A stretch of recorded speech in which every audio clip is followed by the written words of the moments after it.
On February 29th, 42-year-old Cody Roberts deliberately hit this juvenile wolf with his snowmobile, leaving it critically injured.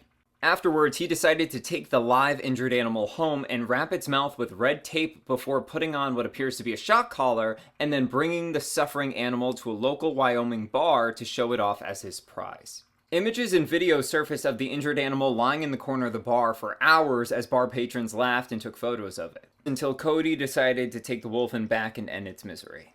This is a wild wolf, so the fact that it's lying motionless for hours goes to show the extent of its injuries. For doing this, Cody was cited a fine of $250 for being in possession of a wild live animal. And once the story starts taking off, Cody's aunt, Jeanne Ivie-Roberts, decides to then double down by posting this photo. This is her with the pelt, the fur of the wolf with tape over her mouth, mocking what happened. And according to her, city dwellers need to stay out of this. This is what she told the Daily Mail, upon other things.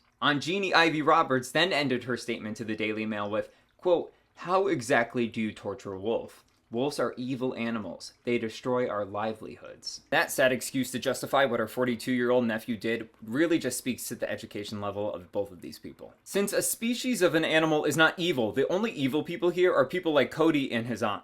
Since there's no ethical excuse to purposely run down a wolf on a snowmobile and then duct tape the animal's mouth shut to then parade that injured animal around a bar for hours, allowing it to suffer for a prolonged period of time just because you consider it as a prop and a joke.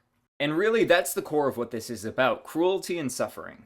This wasn't a case of somebody protecting themselves or a rancher protecting his livestock. This is a guy who was driving a snowmobile and decided to just run over a wolf for the fun of it and then take it to the bar as it was suffering as a joke.